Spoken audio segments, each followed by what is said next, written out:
Hi friends, मैं Shiv sir एक बार फिर से आप लोग का बहुत बहुत स्वागत करता अपने YouTube channel gain knowledge technical में।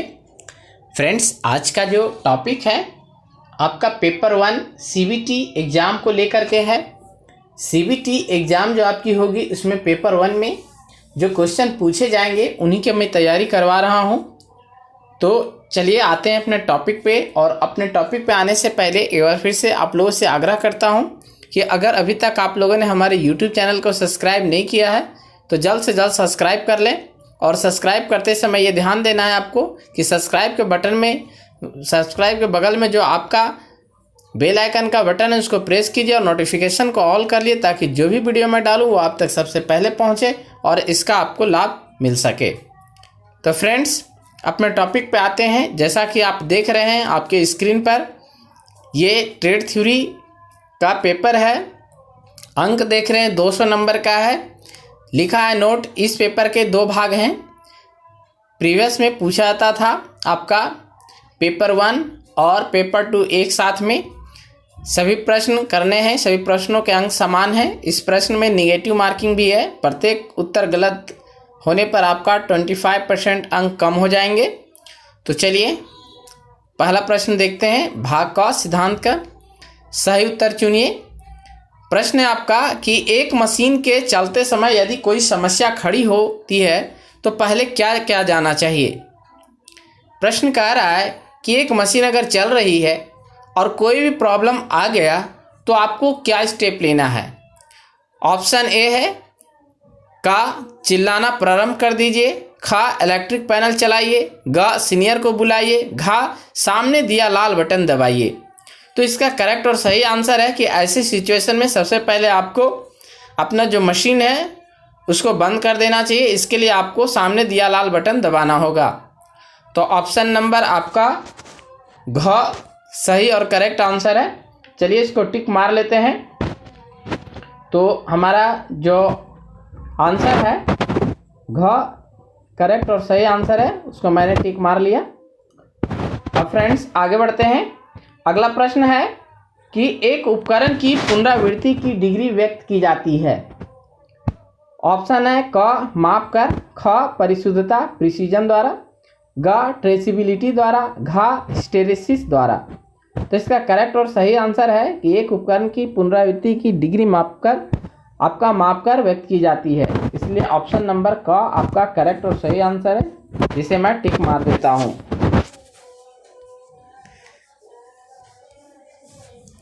चलिए फ्रेंड्स अब आगे बढ़ते हैं और अगला प्रश्न है आपके स्क्रीन पर इस प्रकार से है। अगला प्रश्न है, जिस सबसे निम्न परिमाण को किसी मापक यंत्र द्वारा सही मापा जा सकता है उसे क्या कहते हैं। अर्थात कि the smallest magnitude which can be accurately measured using any measuring instrument is called as. तो इसका सही आंसर है क लिस्ट काउंट, उसे हम लिस्ट काउंट कहते हैं। तो चलिए टिक मार लेते हैं। आपका करेक्ट आंसर से हमारा क सही और करेक्ट आंसर है। अब फ्रेंड्स आगे बढ़ते हैं। अगला प्रश्न आपके स्क्रीन पर इस प्रकार है, कम स्थान वाले सेक्शन की मोटाई मापने के लिए जो उपकरण प्रयोग किया जाता है वह है। ऑप्शन नंबर का आपका डिस्क टाइप माइक्रोमीटर, ख ब्लेड टाइप माइक्रोमीटर, ग इंटरनल माइक्रोमीटर, घ एक्सटर्नल माइक्रोमीटर। तो क्या सही आंसर होगा इसका। तो इसका सही आंसर है कम अगर स्पेस है उसको मापने के लिए हम लोग इंटरनल माइक्रोमीटर यूज करते हैं। तो ऑप्शन नंबर ग आपका करेक्ट और सही आंसर है। चलिए ग को मैंने टिक मार दिया। फ्रेंड्स अगला प्रश्न है कि परिशुद्धता मापन में 2 स्लिप गेज जुड़े होते हैं। आपका ऑप्शन है का असेंबलिंग द्वारा, ख है स्लाइडिंग द्वारा, ग है एडेशन द्वारा और घा है एंट कर। इंग्लिश में इसका क्वेश्चन होगा कि the 2 slip gauges in precision measurement are joined by A assembling, B sliding, C जो है एडेशन और डी रैंगिंग एंट कर।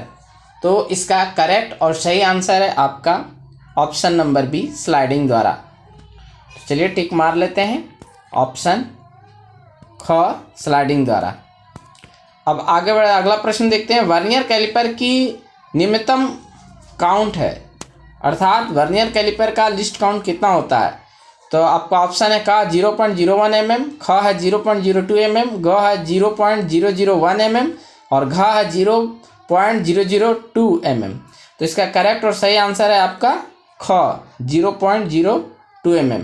तो ये हमारा करेक्ट और सही आंसर है। चलिए टिक मार दिया मैंने।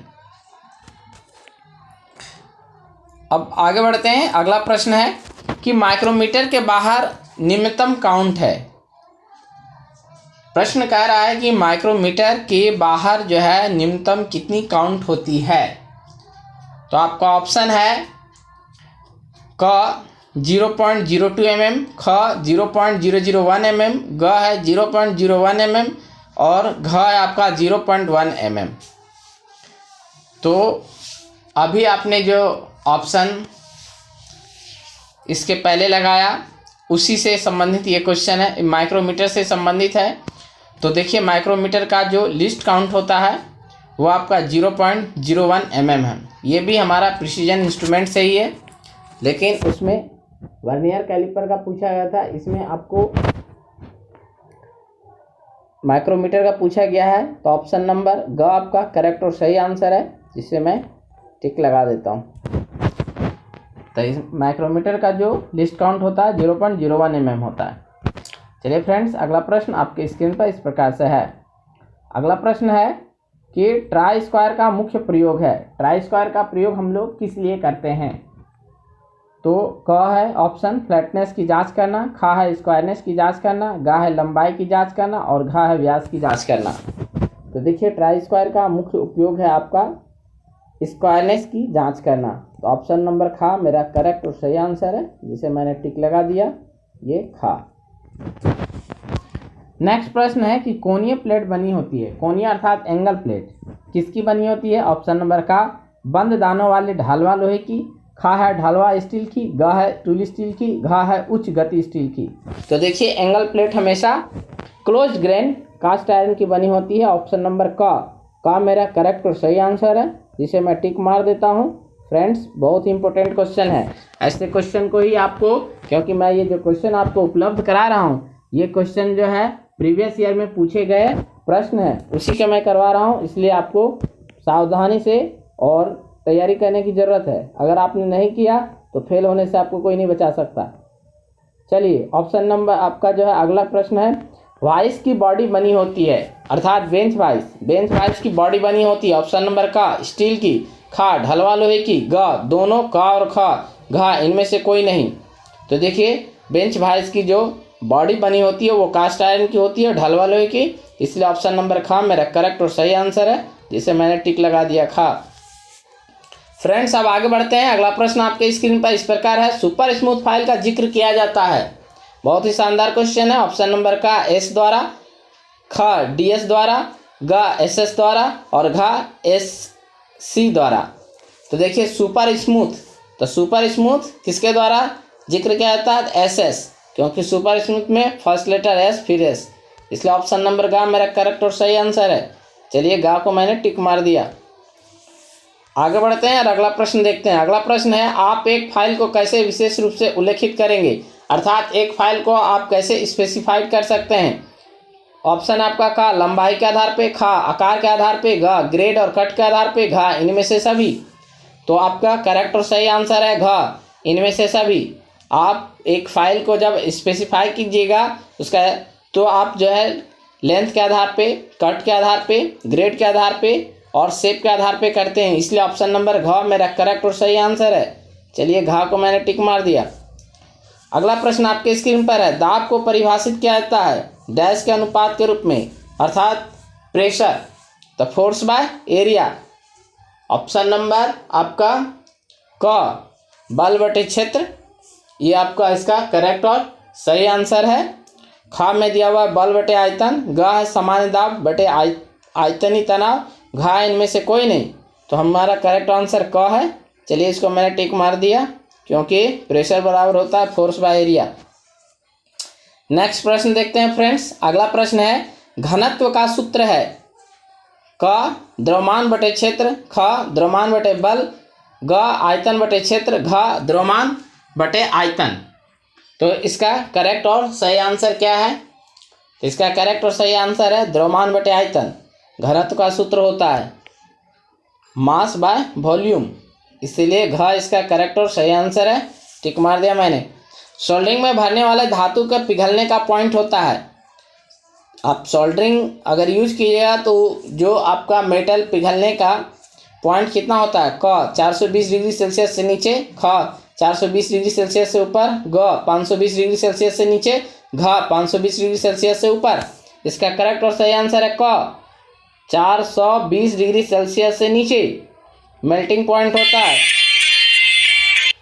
चलिए आगे बढ़ते हैं और अगला प्रश्न देखते हैं। अगला प्रश्न जो है देख लेते हैं। फ्रेंड्स आगे बढ़ते हैं और देखते हैं अगला प्रश्न। अगला प्रश्न है कि विद्युतीय सोल्डर का संयोजन होता है, अर्थात इलेक्ट्रिक सोल्डर में कितना परसेंट आपका टीन और कितना परसेंट आपका शीशा रहता है? तो ऑप्शन का शीशा 37%, टीन 63%, ख शीशा 50%, टीन 50%, ग सीसी जो है शीशा आपको 63%, टीन 37%, घ शीशा 60%, टीन 30%। तो देखिए इलेक्ट्रिक सोल्डर में आपका इसका करेक्ट और सही आंसर है सी 63% टीन और 37%, 63% जो है आपको सीसी और ये जो है शीशा और 37% टीन होता है। तो ऑप्शन नंबर ग आपका करेक्ट और सही आंसर है। चलिए इसको टिक मार लेते हैं ग। आगे बढ़ते हैं फ्रेंड्स, अगला प्रश्न देखते हैं। अगला प्रश्न है कि सॉफ्ट सोल्डर का संयोजन होता है। यहाँ पे देखिए सॉफ्ट सोल्डर और वहाँ था इलेक्ट्रिक सोल्डर, आपको ध्यान देना है, दोनों क्वेश्चन अलग अलग है। सॉफ्ट सोल्डर में आपका ऑप्शन दिया है का शीशा 37%, टीन जो है 63%, ख शीशा 50%, टीन जो है 50%, ग शीशा 63%, टीन 37% और घ शीशा 60%, टीन 30%। तो देखिए आपका इसका करेक्ट और सही आंसर क्या है? इसका करेक्ट आंसर उसके जस्ट हो जाएगा। तो इसमें जो है आपका क शीशा 37%, टीन 63%। ऑप्शन नंबर क आपका सही और करेक्ट आंसर है। चलिए इसको टिक मैंने मार दिया। अब अगला प्रश्न, अगला जो है प्रश्न आपको स्क्रीन पर इस प्रकार है। अगला प्रश्न है कि रफ कार्य के लिए किस प्रकार की फाइल का प्रयोग की जाती है? क सिंगल कट फाइल, ख डबल कट फाइल, ग स्मूथ फाइल, घ इनमें से कोई भी। तो इसका करेक्ट और सही आंसर क्या है? इसका करेक्ट और सही आंसर है डबल कट फाइल। रफ कार्य के लिए डबल कट फाइल का उपयोग करते हैं। तो आपका ख हमारा सही और करेक्ट आंसर है। चलिए अगला प्रश्न है कि एक चीजल छेनी का आमतौर पर क्रॉस सेक्शन होता है। तो क समकोणीय, ख षष्ठकोणीय, ग वर्गाकार और घ अष्टभुजाकार। तो इसका सही और करेक्ट आंसर है आपका ख षष्ठकोणीय, हेक्सागोनल। इसका जो है क्रॉस सेक्शन हेक्सागोनल होता है, इसलिए हमने ख पे टिक मार दिया। अब आगे बढ़ते हैं, देखते हैं अगला प्रश्न। सेपर में कौन सा पार्ट नहीं होता है? क टेबल, ख टूल हेड, ग स्पेंडल, घ इनमें से कोई नहीं। तो इसका करेक्ट और सही आंसर क्या है? इसका करेक्ट और सही आंसर है स्पेंडल। इसमें स्पेंडल नहीं होता, इसलिए आपका ग करेक्ट और सही आंसर है। चलिए ग को मैंने टिक मार दिया। अब आगे बढ़ते हैं, अगला प्रश्न देखते हैं। पीतल जैसे नरम धातु के लिए कौन सी ड्रिल का प्रयोग की जाती है? क सीधी फ्लूट वाली ड्रिल, ख उच्च हेलिक्स वाली ड्रिल, ग निम्न हेलिक्स वाली ड्रिल, घ इनमें से कोई नहीं।